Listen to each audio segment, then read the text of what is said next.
Hey everyone, welcome out to episode 106 of a Nerd Name Mark podcast. It's me, it's Mark. At time of recording this, it is my birthday. I am now 36 years old. I know.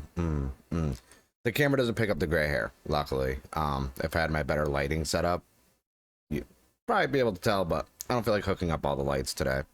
Uh, Not a really huge episode.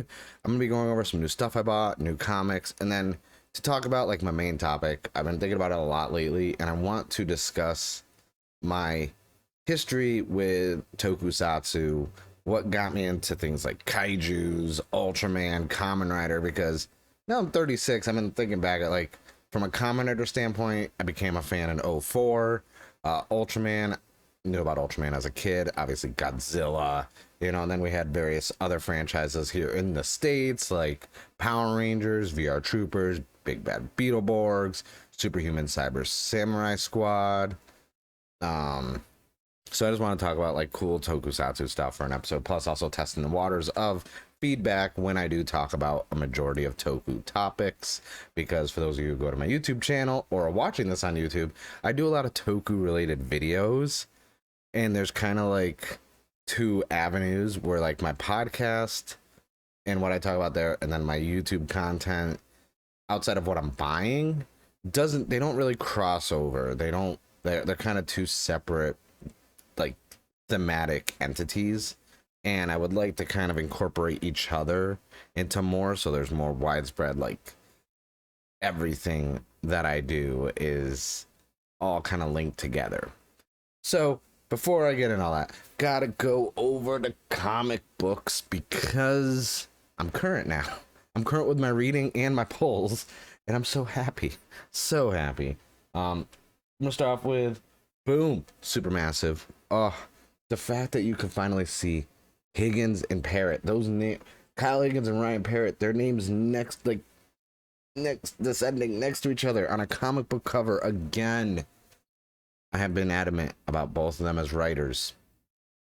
Really enjoy their work ever since, Go-Go and Mighty Morphin Power Rangers from Boom Studios, Shattered Grid crossover, everything else.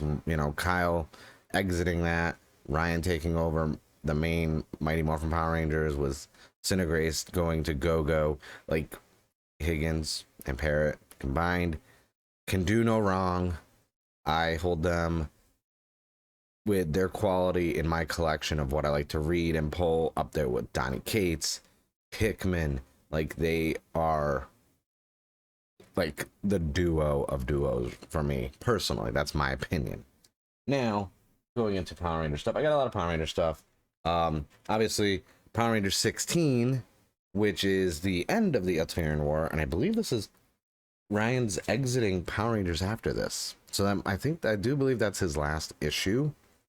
Then because I forgot it, I didn't forget it, my local comic book shop did not put it in my pull list last time, so they had an extra one because they realized their oopsies. So I do have the Power Rangers Universe number 2 and number 3. I love these covers. For those of you watching on YouTube, those of you listening, I will describe them the best of my abilities.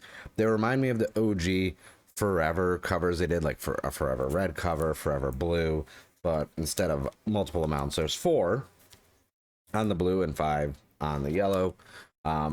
This is only going to be a 6-issue run, so I'm going to wait until the whole run's done, and then I'm going to probably do a whole review of them because it's a short run. It's kind of like when Contagion was out from Marvel. I waited until that run was done, and sometimes when there's runs, I'll pull the individual issues, wait till it's done, then read them.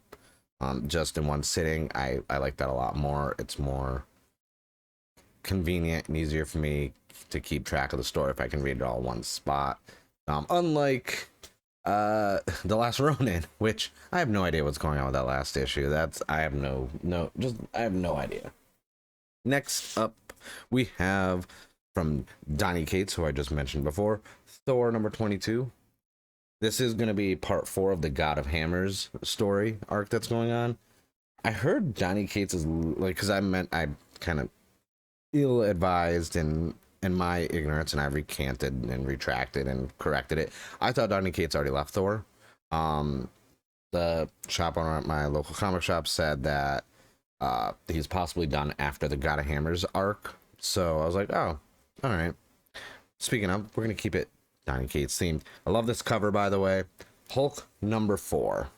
Oh, it's odd how much I've been enjoying Hulk in the last couple of years. Like I said, Immortal Hulk, Weapon H, and a shout out to Billy.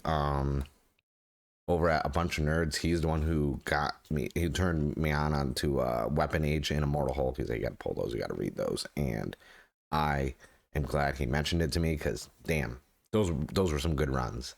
And I've never been a comic book Hulk fan fully, because a lot of comics didn't really do it for me. You know, small runs, one shots, this and that, like good, but from a longevity standpoint, I never really pulled Hulk. So Hulk has been climbing my ranks in Marvel for comics, and a lot of God, yeah, but I've done videos on that already about my issues on Marvel. And then issue 35 of Miles Morales Spider-Man. It's weird that I've been pulling this comic for almost 3 years now, and this is a Beyond tie-in, and I'm just like, it's very curious that, like, as someone who pulled Spider-Man for years and years, big fan of Amazing Spider-Man, obviously. Never really was a big fan of the Ultimate Universe.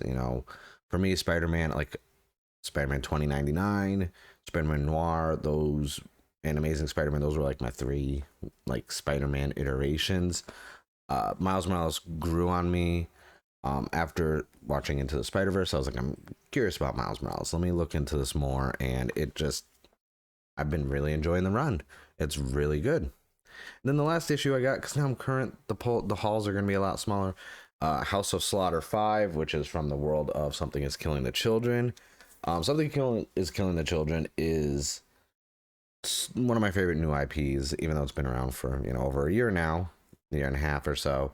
From Boom. Boom is like killing it. Like, if you look at all the comics, like, I had 3 Marvel and 1 Image, and then I pulled 4 from Boom Studios. So Boom Studios, you're getting my money because you guys are putting out quality, and I appreciate quality comic books. I will never shy away from a good comic book. Also, from my haul, which you can't really see, but the comics there, I had to pick up another short box because I buy a lot of comics, and I filled another short box. I know from a standpoint of option choices, I could, go for long boxes, but it just don't, from a space standpoint, it's just not viable to use long boxes, because the short boxes, the way my closet is, I can stack them long way this way, the short boxes, and I could fit probably like 15 on one half of my closet. So altogether, I can fit probably like 30 long boxes in my closet, or short boxes. So it's more space saving for me to do short boxes. Obviously, when I was back home on the East Coast, long boxes were my thing. But then I got a plain short box. Usually I get the graphic ones, but they didn't have any that really like appealed to me.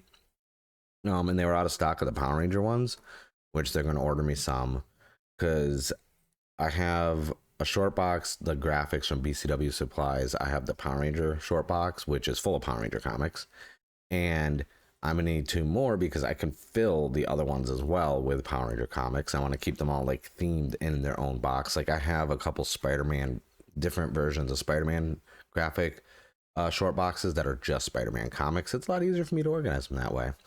Down the road, though, I do want to get the plastic ones from BCW so I can actually have the tabs like with the names on them, a lot more protective, and in case, from just a sturdy, solid box compared to the regular boxes. So I will be getting those plastic ones. I do have to get one for all my like my slabbed comics, which is terms for graded comics, because right now I have them all just on shelves in my closet, and some laying down in the bottom of my bookshelf, and I was like, I need to organize all my graded comics, and I would like to have them in something that's really going to protect them so the cases don't get cracked or anything like that, because that would be annoying. And yeah. So video games. For those watching, yes, this is the DMV sloth from Zootopia, my coffee mug. So for video games, uh, I'm kind of taking a break from Legends Arceus just because I don't want to get burnt out on it. And Nintendo just freaking announced Pokemon Violet and or Scarlet and Violet, which is coming out this end of this year. Not going to talk about that. That's going to be for a video on its own. We're going to talk about the Pokemon game situation with just the oversaturation of Pokemon games and how I think this is going to be detrimental in the long run. And so I haven't really been playing anything on the Switch. Triangle Strategy is coming out at the end of the week, which is from the same developers who did Octopath Traveler, but instead of it being that type of game, it's going to be strategy, like RPG based. And I have been hyped for that, so I cannot wait. Then in the following week, we have W2K22, which I am all on board for. I have it pre-ordered on multiple platforms because I'm going to play the shit out of that game, and I'm definitely going to stream it.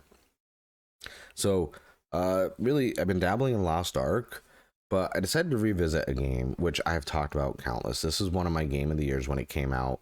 This is my most played, outside of a massive RPG like a Disgaea or Hyperdimension, one of my most played non-RPG games or MMOs is This War of Mine. And I played the shit out of it and platinumed it on PlayStation. I've been playing the crap out of it on the Switch, and I finally started playing on Steam, which I'm going to be streaming it. I just love that game. Given what's going on in the world and the timing, there's no correlation between the two of why I'm playing that game. It's just one of those games where it's like I always revisit it constantly. On all platforms combined, I easily have about I probably have like 800 hours in that game. It's such a good game. I love everything about it. I'm going to be streaming it a lot because I'm very good at it, but also it's just one of those games it's a gem. It really is. It's one of those games where I'm like, wow, and you get attached to the characters. There's no actual voiceovers or anything, but like the bios update every day for how they're feeling. You really feel for these characters after a while that you have taken over and taken control of their lives in a war-torn country. And it's actually really good. And it's on sale on Steam. They're doing proceeds towards Ukraine, which is cool. But like I said, none of that had any weight on me playing it again. So we're getting it, the day it came out on PlayStation. I think it came out in like 2017. Yeah, 2017. So it's like I've been playing that game for 5 years almost. Yeah, because I was in the studio apartment when it came out, and then that was before upgraded to the 1 bedroom. So yeah, it had to be 2017. So I've been playing that again. That's been my it's a great game. I can't say enough good things about it. And then let's see, am I playing anything else? No, I'm not, because I do want to go back and play Rune Factory 4 on the Switch. I do want to finish that because Rune Factory 5 is coming out on the 22nd of March, but I don't know, like I don't have time to dedicate to going through a Rune Factory game right now. Also, I got a haircut because I looked like a bum for a while, and yeah. So on to merch, because we got to talk about merch. I was like, it's Mark's merch minute, but I have so much stuff, it's gonna take more than a minute, and I don't even have everything. Actually, let me move over here. For those of you listening, I'm sorry I'm far away. I had to go because so I started organizing my shelves more. I got more risers, trying to really clean up because extending the lease, I'm like, I want to get this area done. I'm going to be building some things that for my displays that I should have built a while ago, but I wanted to wait, and now I'm like, I'm not going to wait, so I'm going to be putting up some detolfs.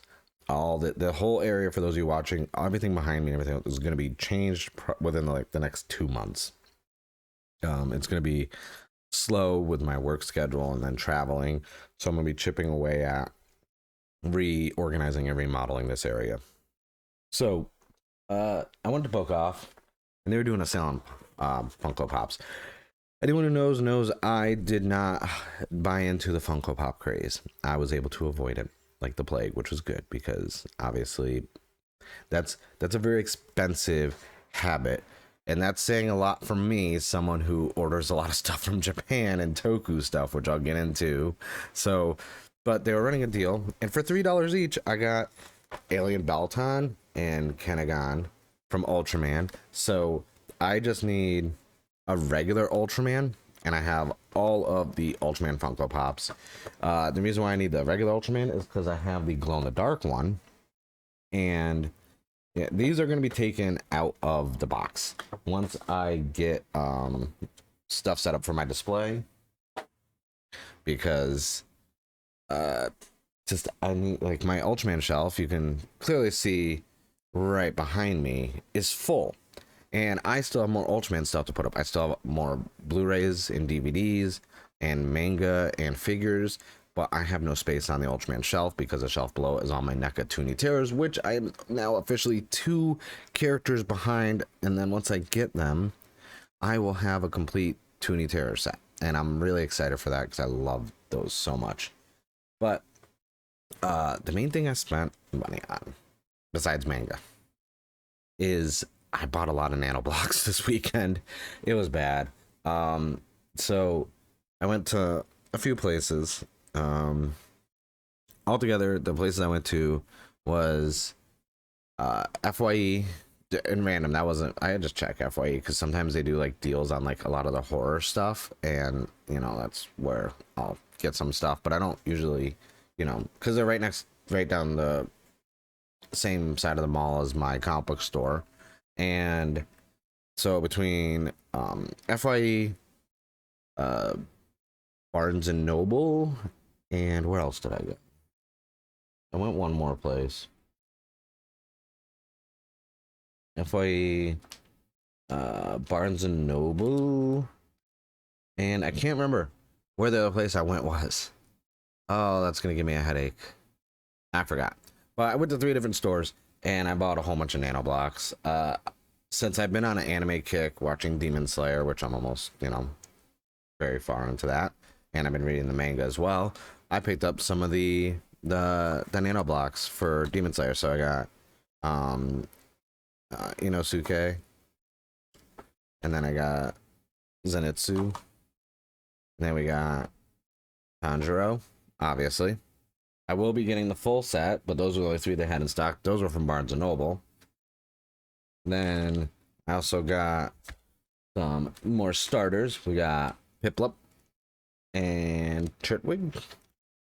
Then I got Lucario, Greninja, and Articuno. So, obviously, from a nanoblock standpoint, my display cases are about to be full, and I'll have to buy a 3rd one when they're back in stock on Amazon.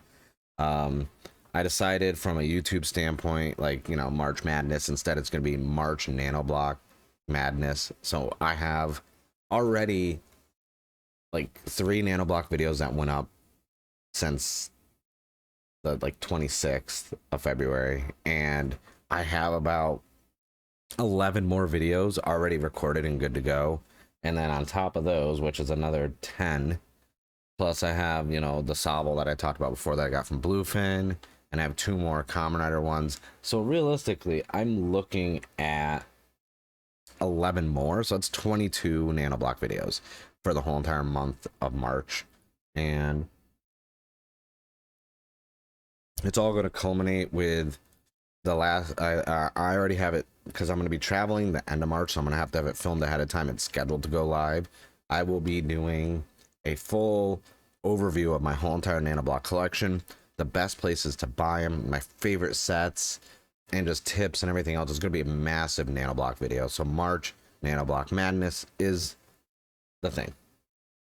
So that's it for merch. Obviously little things too, like I bought a couple digital games, and you know, I've been just dilly dallying. It was my lady's birthday last week, which is kind of funny because like we have Valentine's Day on the 14th, her birthday is the 21st, and mine's the 28th, so it's like each Monday in a row it was something. And yeah, So, and she bought me some manga, which was really cool because she doesn't know anything about manga, or she doesn't like anime or anything like that. And she went out of her way to like find manga for me, and I was like, okay, I appreciate that. That's nice. That's cool. I can't fault that, you know. So, I'm 36 now. I don't feel any different, honestly. Like, I know people are like, oh, I'm turning 30, or oh, I'm 25 now. So I'm 36, and I don't feel any different. Like, I, the progression of me as a person, both internally, physically, and this and that, like, I've been like kind of batting 1,000 the last couple of years, you know. From a health standpoint, I feel like the healthiest I've been in a long time. Appearance standpoint, clean cut, look nice. I was like, oh wow. I was like, I went from this goob to this. I was like, okay, I'm still a goob, don't get me wrong, but at least I'm more confident and comfortable with how I look. And Toku. I was thinking about like things. I was like, oh, do I just go over like, how the 30 years of me collecting comics? And I was like, that's been done. I was like, but like I said in the beginning, I want to like kind of bridge the gap of my YouTube content and my podcast and talk about Toku stuff more. I do enjoy like a majority of my time when I'm not doing something with my lady or this and that. Like I ingest a lot of Toku content, and I still do like anime and TV shows. Like when you really think about how much stuff I'm into, like I'm really proud of how I'm able to balance everything on top of making YouTube videos and doing the thumbnails and editing and a podcast and then audio editing and video editing. Like, so I'm like, oh man, I'm doing pretty good with the balance of everything. So I'm not gonna get too deep into the Power Ranger stuff because I've done that before. I'm gonna talk mainly like Japanese side of things, like Super Sentai, Ultraman, Kamen Rider, Metal Hero, which I'm not the most knowledgeable on, and how we did get counterparts of it. So obviously, grew up as a kid, born in '86. I was 5 or 6 when Power Rangers came around, and obviously that was a big part that got me into the superheroes and suits, and then it led to other things because we had VR Troopers and everything else that got brought over and westernized, as I like to say, or adapted. And Godzilla was like my first real introduction to big monsters, big meaty kaijus. If anyone watches some of my YouTube videos or follows me on Twitter, I'm coining the phrase big meaty kaijus. That's it. And I think it was like 5th or 6th grade on the bus. A friend Jake of mine was just like, it was right before 98. It was around 97, 98. Because no, it had to be 98 because we were playing Pokemon on our Game Boys, our big fat boy Game Boys with the link cable to trade because I needed a Golem and a Gengar. And we were talking, I was like, man, these things are cool. This night, he's like, yeah, you should check out Godzilla if you like big monsters and this and that. And I'm like, Godzilla? What is this? And, we live near each other. We're on the same school bus. He's like, yeah, come over sometime. We'll check those out. Because we also, this was on time, I was getting into Magic the Gathering. The Ice Age expansion just came out right before 7th edition, and so I went over, we were playing some Magic, and he's like, breaks out the box of VHS tapes, like, yeah, let's watch this, and I'm like, what's that? He's like, it's Godzilla. I'm like, ooh, Godzilla, I am intrigued. Let me see this meaty kaiju. I didn't say that actually because I didn't know what a kaiju was, and that's not even how I talked back then. I actually don't remember how I talked. Probably sounded a little more high pitched than this. I don't know. That's besides the point. That's neither here nor there. So we watched, Godzilla and Space Godzilla, and then we watched Godzilla versus Mecha Godzilla, and I was hooked. And this, after that, I'm home the next couple of days. Like, it just started a trend where I was like, there's this mom and pop movie store called Movie Gallery in my town. And I was like, I want to go to Movie Gallery. Mom's like, why? I'm like, I want to rent a movie. I want to rent something. And she's like, what do you want to rent? I'm like, Godzilla. She's like, oh, all right. So we were renting Godzilla. So I was going over. I was getting like Godzilla vs. Mothra, regular Godzilla, freaking just all of them. And I could not like stop. And then this is around the time, this is like, and then, obviously the US Godzilla happened. And in my youth I didn't know any better, but this still like fed into me going out and renting more Godzilla films. I had to find the toys, and it's been like that ever since. I mean, you can't, for those of you watching or even listening, you can't see it, but on the summer desk, I got my nice NECA Shin Godzilla right there on display underneath my second monitor. And I have, you know, the whole, you've seen the videos, I have the whole NECA Godzilla movie reel line. I don't have them on display. I put them all back in their boxes for now because with the tails and everything else, it's like, oh man, I don't know how I'm supposed to display all these. So I put them all back in their boxes along with the King Kong ones I had. And yeah, so ever since then, it's just like, I love Godzilla.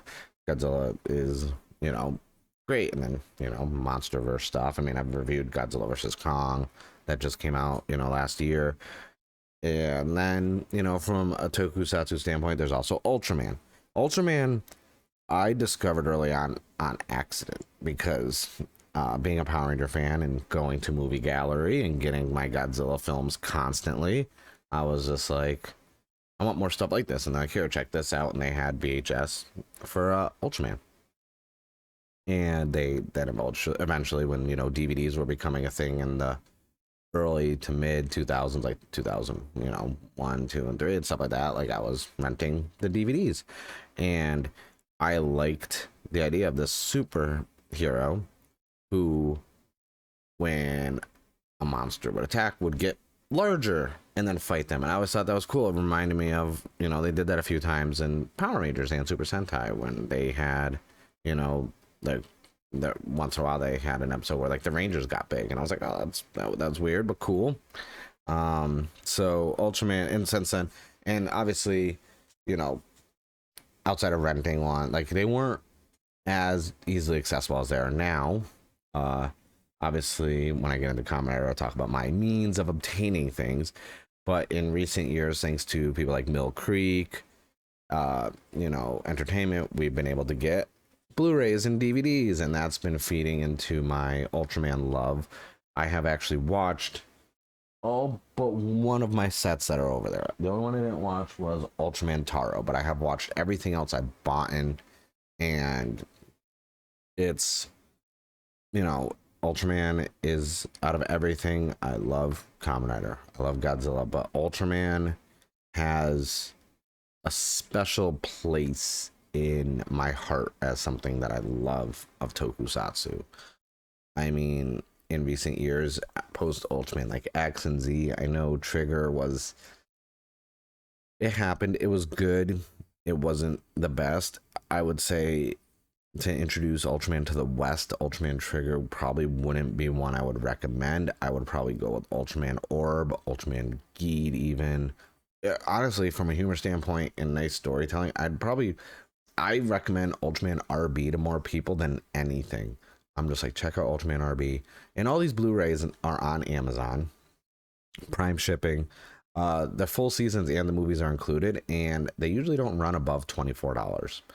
Sometimes we might get them on sale, get them for like 17 to 18 bucks. It's worth it. Like if you know, and I tell everyone, if you ever want Ultraman suggestions, just ask me, just let me know.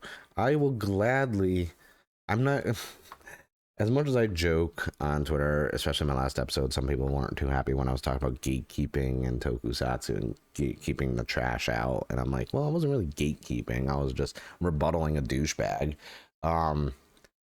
I'm always open to being like, hey, you want to get an Ultraman? You just tell me some of your favorite styles of like shows and storytelling, and I will pick an Ultraman season that will probably really get you into it. Like that's, you know, how confident I am, because there's similarities in the suits, but you can tell the differences if you're a fan.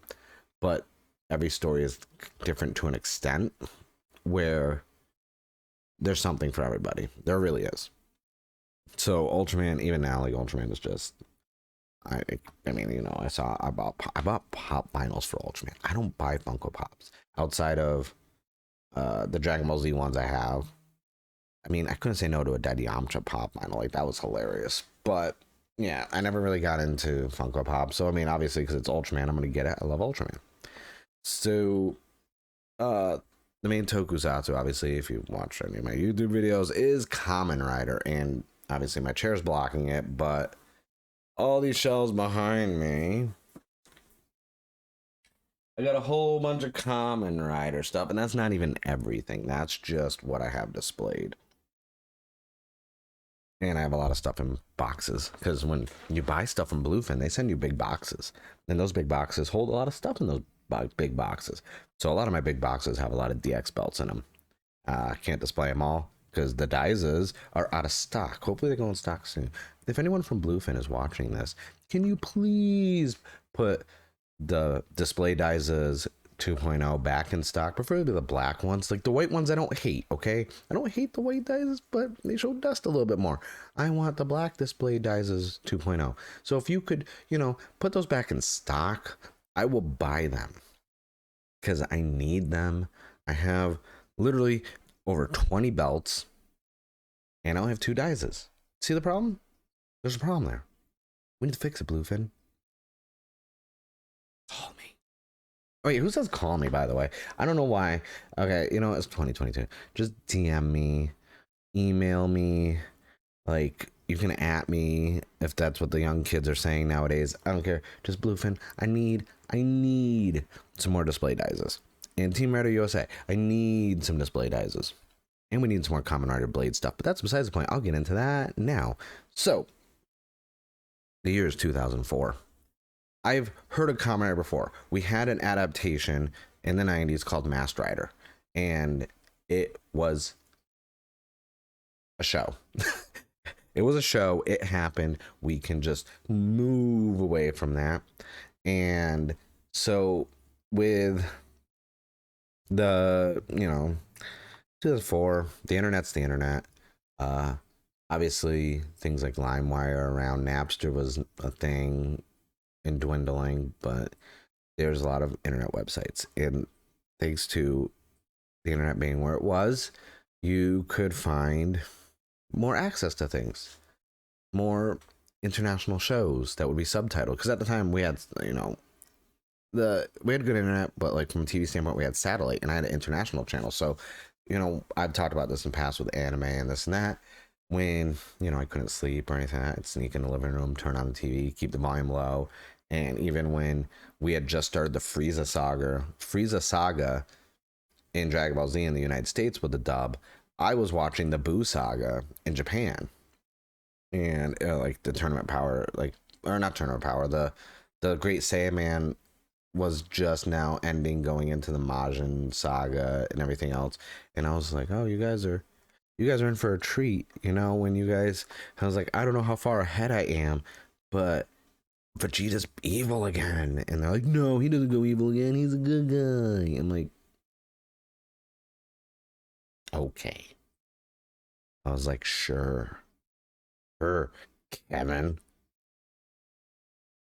So, and I would see stuff come on there, like sometimes a Kamen Rider and some Ultraman, a lot of Super Sentai, but I was like, oh, this is in my ignorance, mind you, this is like, I'm 12 at the time when I, like, before, this is me just explaining the international channel. I was 12 at the time, so like I didn't know any better. I'm like, oh, this is Power Rangers in a different language. I was like, they really, Power Rangers really is international. My ignorance as a 11 to 13-year-old thinking that we created Power Rangers here in other countries were using our stuff, and I'm like, now I'm just like, oh, that's what really happened? Okay. So, fast forward 2004. I'm,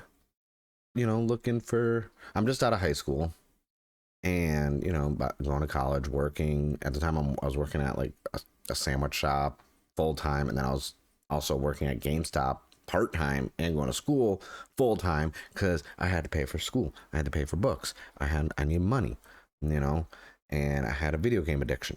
So, I'm looking on the internet and, I used to always try and find anime to watch because there wasn't like a Funimation app. There wasn't Crunchyroll. So my option were to go to like a Sam Goody or an FYE, and I would have to spend, at the time for DVDs, like $60 to $80 for seasons. And I was like, no, I'm just going to see if I can find these on the internet. I mean, I can find music and songs on the internet. I should be able to find TV shows, right? I was right. So I don't even know what anime I was trying to find. I think I was trying to find Maharomatic, which was an anime my friend Shane got me into. And we like binge watched it, and it was so good. And I was trying to find it because I didn't want to buy it. And I was able to not find it. Instead, somehow I found Kamen Rider by mistake. And it was a little show called Kamen Rider Blade, which, if you follow me on social media, talk about Blade a lot. Same when, with Kaiju Carl, co-host of Tokudan podcast, was on an episode with him. He had me on as a guest and talked about Blade a lot. I like Blade. Blade is my favorite Kamen Rider. It's one of the ones that got me into it. So I'm sitting here on a website I won't mention with very inappropriate pop-ups popping up like crazy. No pop-up blockers back then. You had to click the X on each one. And if you were slightly off on the X, it would open up like 5 more pop-ups. My screen literally looked like those collages you made as a kid, cutting out magazine clippings and like gluing on poster board. That's what my computer screen looked like. And computers aren't what they were now. Okay, that was using a lot of RAM. My computer was screaming. My computer's just like, why are you doing this to me? Like, can't you just get viruses the good old way by watching porn? Like, why are you just trying to watch anime? So, close my box, and it's saying it's like Kamen Rider Blade, episode 1. And I'm like, I don't know what this is. Let me click on it. And I got like 10 minutes into this, and I was like, I don't even know what the fuck this is, and I want it. Like, I want to watch more of this. And I thought it was like a full show that was already out. I didn't realize these were fan subs, and the show just came out. So it was new. So I was like, okay. And then, there was no Google. I think I was like on Ask Jeeves or like Dogpile or something like that. And I'm just like, let me figure out what the show is, when it airs, when I can find it, when new episodes pop up. And luckily, I found a place where I could download the episodes. So I was able to download each episode every week. It got to the point where between my work schedule and school, I found time to get the new episode every week. And I had a little folder. And back then, you didn't have hard drives like now, like 2 terabyte solid state drives, this and that. I was actually taking and I had a DVD rewritable drive. So I would get rewritable DVDs and I would keep adding the file on there. I wouldn't burn it as a watchable DVD. I was using it as a file. So I put one more on there, one more on there. And I would do that and keep them all to save up space. And it was one of those things where I was like, I was hooked. And I was like, I can't, Then I started finding like messaging boards and like Yahoo, like chat rooms and that where people who were Toku fans.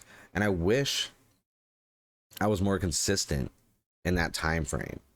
But with school and everything else, I wasn't, because like I made some good friends in those message boards. I don't remember my username back then, honestly, but I was making pretty cool friends back then. And talk, and like it was just cool to like find these other people who loved Kamen Rider just like me, and then also being really friendly to someone who just now got into it and has only been watching it for like a couple months, and I think where I'm at now with content creating and collecting and like that kind of started it, because a lot of people don't know is there was a time frame where like comic books I was reading here and there, but like from video games and nerdiness standpoint, there was like a block where like none of that was happening in my life. I was really focused on athletics, and I thought being in a small town in Connecticut, my way out was sports.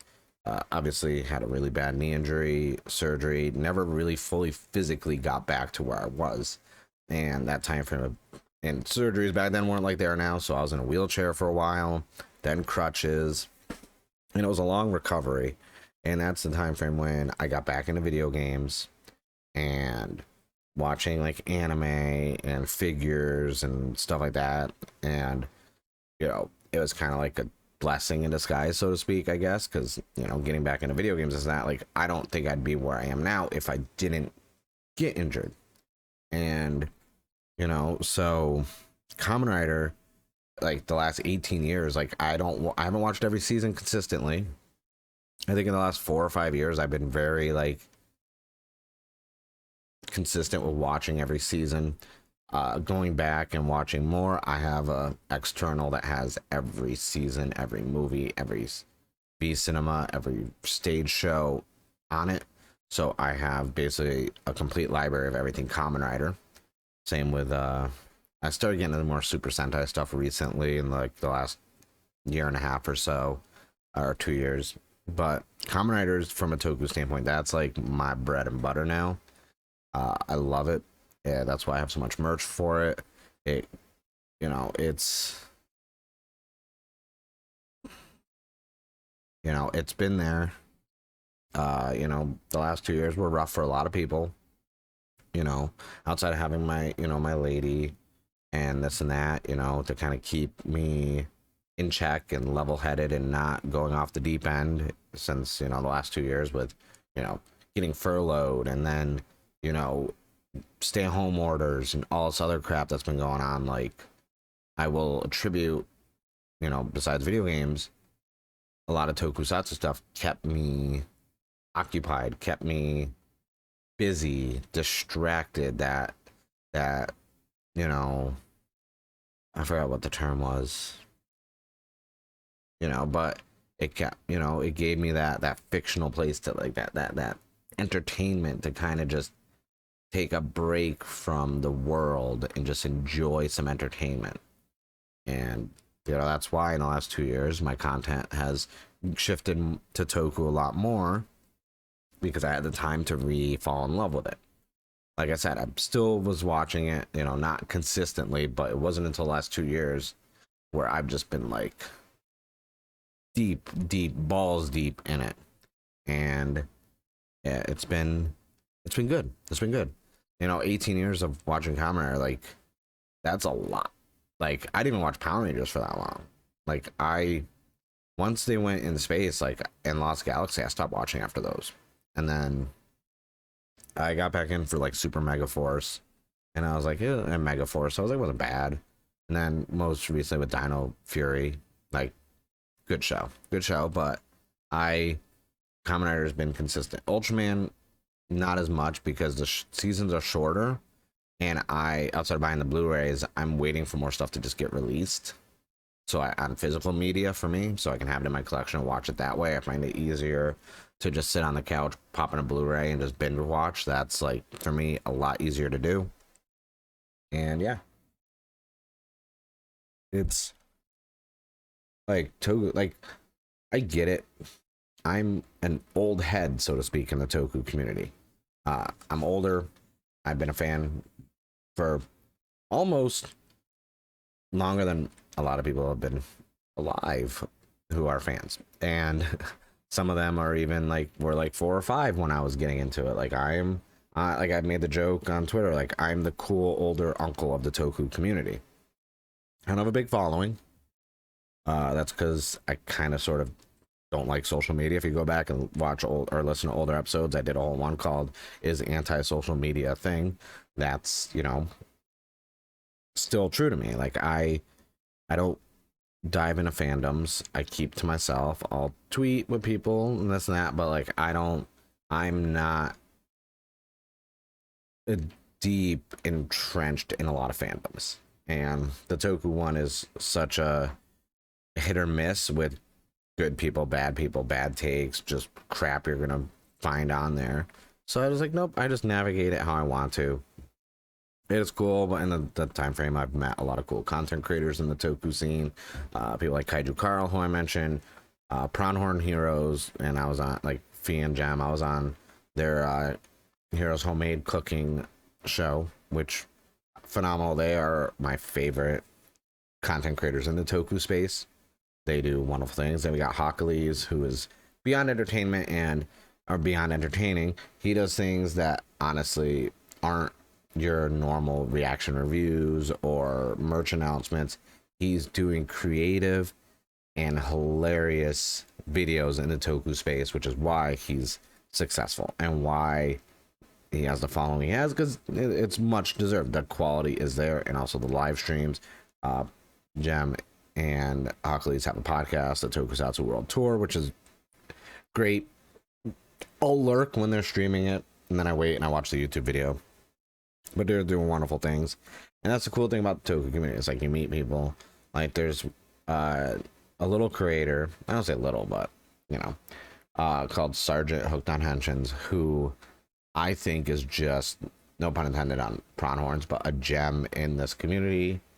Uh, he's a prime example of, you don't need a flashy setup. You don't need all this merch behind you. You don't need all this catchiness and outlandish thumbnails to lure people in.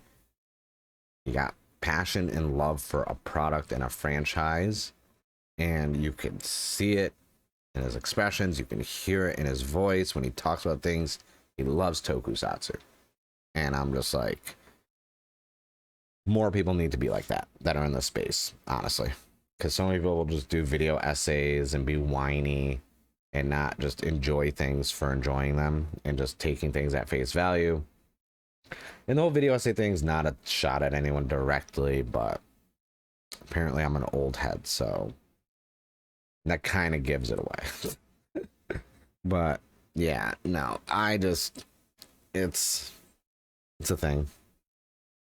But yeah, Toku's been, so entertaining, and I'm really enjoying it. Like the merch, I was gonna go over merch, but I'm actually working on a video going over my complete collection. That's gonna be a long video. That's gonna be longer than this episode.